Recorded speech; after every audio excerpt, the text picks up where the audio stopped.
Sir, सीईटीची तयारी करताना किंवा बोर्डाची तयारी करताना वीक टॉपिक पासून सुरुवात करायची का स्ट्रॉंग टॉपिक पासून सुरुवात करायची? खूप मस्त क्वेश्चन आहे सर तुमचा. हा प्रश्न जो आहे सर्व विद्यार्थ्यांच्या मनामध्ये असतो. खरं तर आपण याचे 3 पार्ट तयार करूया. First part easy, second medium आणि थर्ड हाय. अशा पद्धतीने आपण टॉपिकचं प्रिपरेशन करूया. म्हणजे सर्वात पहिले जो स्टुडंटच्या लेवलला त्याच्या मेंटॅलिटीनुसार त्याला जो इंटरेस्टिंग टॉपिक वाटतोय, तो त्याच्या लेवलला जो इझी जातोय, त्यांनी त्या टॉपिकला पहिले घ्यावं.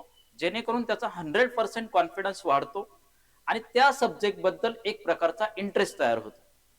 सेकंड नंबरला टॉपिक घेत असताना मीडियम लेवल म्हणजे ॲव्हरेज टॉपिक जो आहे त्या विद्यार्थ्याचा, तो त्यांनी घ्यावा. आणि त्यानंतर जो स्ट्रॉंग टॉपिक आहे, त्या स्ट्रॉंग टॉपिकच्या बद्दल जर परत एकदा जर स्ट्रॉंग टॉपिककडे आलं, की परत त्याचा ग्राफ जो आहे तो वाढतो, परत कॉन्फिडन्स वाढतो. आणि एकदा स्ट्रॉंग टॉपिकचं परत एकदा रिव्हिजन झाल्याच्या नंतर मग त्यांनी वीक टॉपिककडे जावं. जेणेकरून काय होतं, की स्टुडंटचा कॉन्फिडन्स लेवल जो आहे तो ग्राफ जो आहे तो कंटिन्युअसली राहतो. आणि जेणेकरून आपला जो काही रिझल्ट येण्याचे चान्सेस आहेत ते 100 पर्सेंटाईल पर्यंत जाऊन पोहोचतात. धन्यवाद सर.